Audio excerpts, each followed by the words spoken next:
यदि आप व्रत में एक ही तरह की खिचड़ी या साबूदाना के बड़े खा खा कर बोर हो गए हैं तो आज मैं आपके लिए कच्चे केले से बनने वाली एक अनोखी रेसिपी लेकर आई हूँ। तो सबसे पहले हमें कच्चे केले लेने हैं और उसे हम गर्म पानी में 3 से 4 मिनट तक हाई फ्लेम पर उबाल लेंगे और उसके बाद इसे तुरंत निकाल लेंगे। बहुत ज़्यादा देर तक हमें इसे नहीं उबालना है, नहीं तो ये बहुत ज़्यादा पक जाएगा।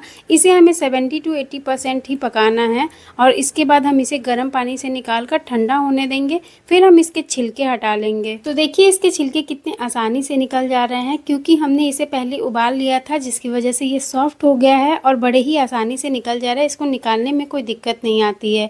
तो देख रहे हैं आप, देखकर आपको अंदाजा हो ही रहा होगा कि कितना केला हमारा पका है। बस इसी तरह से हमें इसे पकाना है। तो एक एक करके मैंने सारे छिलके हटा लिए हैं और अब आपको दिख रहा होगा कि मेरे पास 4 केले हैं। मैं इन 4 केलों से ना आपके साथ 2 रेसिपी शेयर करूंगी। 2 केलों से एक रेसिपी दिखाऊंगी और 2 केले से एक रेसिपी बनाकर दिखाऊंगी। तो सबसे पहले ना मैंने 2 केलों को इस तरह से काट लिया है और ये जो 2 छोटे वाले केले हैं उसको हटाकर साइड में रख ले रही हूँ। इन 2 केलों से ना मैंने ये चिप्स बनाया है जो कि अंदर से बहुत ज्यादा सॉफ्ट और ऊपर से बहुत ज्यादा क्रिस्पी है। और इस रेसिपी का लिंक मैंने डिस्क्रिप्शन में दे दिया है, आप वहां से देख सकते हैं। अब चलते हैं दूसरी रेसिपी की तरफ। तो सबसे पहले मैंने यहाँ लिए हैं थोड़े से मूंगफली। ये पहले से भुना हुआ है लेकिन सॉफ्ट हो गया है, जिसकी वजह से मैं इसे 1 मिनट के लिए तेल में फ्राई कर ले रही हूँ, गरम तेल में, जिससे कि ये थोड़ा क्रिस्पी हो जाए। और साथ ही मैंने जो केले उबाल कर रखे थे ना, उसे भी आधे मिनट के लिए फ्राई कर ली हूँ, लेकिन उसका क्लिप मुझसे डिलीट होने के कारण मैं उसका वीडियो आपके साथ शेयर नहीं कर पाई। अच्छा चलिए अब आगे बढ़ते हैं। तो यहाँ मैंने एक बाउल में ले लिया आधे कप भुने हुए साबूदाने का पाउडर। साबूदाने को पहले मैंने ड्राई रोस्ट किया और उसके बाद ठंडा होने के बाद उसे पीस कर उसका पाउडर बना लिया। साथ ही मैंने लिए हैं आधे कप के करीब सिंघाड़े का आटा। तो अब इस बाउल को साइड करते हैं। उसके बाद हम लेंगे एक ग्राइंडर जार और इसमें डालेंगे इस केले को, साथ ही मूंगफली डालेंगे और मैं एक डाल रही हूँ हरी मिर्ची तीखे के लिए। इसके साथ अगर आप अदरक डालना चाहते हैं तो डाल सकते हैं, धनिया पत्ती डालना चाहते तो डाल सकते हैं। मैं नहीं डाल रही हूँ क्योंकि मेरे पास नहीं था।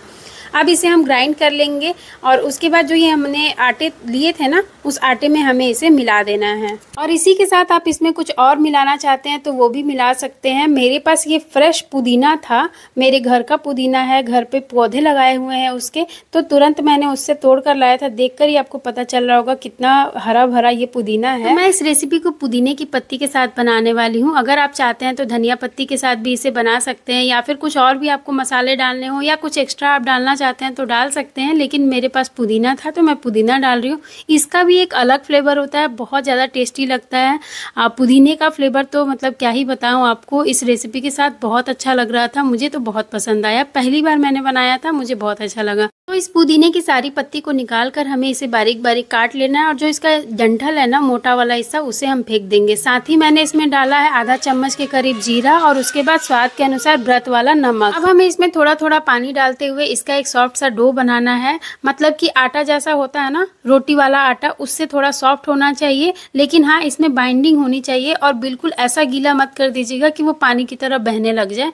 इस तरह का डो होना चाहिए, देखिए। और इसके बाद अब हम क्या करेंगे कि लेंगे एक प्लास्टिक शीट, एक नहीं 2 हमें प्लास्टिक शीट की जरूरत पड़ेगी। तो प्लास्टिक शीट के साथ हम इस रेसिपी को बनाएंगे। तो सबसे पहले एक प्लास्टिक के ऊपर हमें लगा लेना है इस तरह से ऑयल या घी, आप जो भी इस्तेमाल करना चाहें कर सकते हैं। अब इस डो की हमें एक रोटी के बराबर लोई लेनी है और उसके बाद इस प्लास्टिक के ऊपर रखकर हम दूसरी प्लास्टिक से इसे फैला लेंगे तो ये अच्छे से फैल जाएगा। क्योंकि ये हाथ में बहुत ज्यादा चिपकता है इसलिए हम इसे हाथ से नहीं फैला सकते हैं। और इसका डो बहुत ज्यादा टाइट कर देने पर इसकी पूरी या पराठे बहुत ज्यादा रूखी रूखी बनती है, तो इसे हमें बेलन से बेलने की जरूरत नहीं है, बस हम इस तरह से फैला लेंगे। देखिए कितने अच्छे से ये फैल गया है।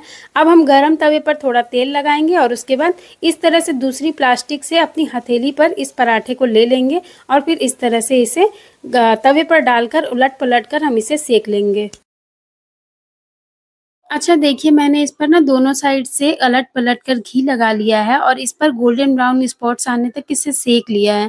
ये पराठे ना थोड़े से ब्राउन कलर के होंगे, ज्यादा ब्राउन होंगे, क्योंकि ना इसमें मैंने सिंघाड़े का आटा मिलाया था, इसलिए इसके कलर थोड़े से डार्क हैं। तो एक एक करके मैंने इसी तरह से ढेर सारे पराठे बना लिए थे और इसके बाद ना इसे दही के साथ सर्व किया था।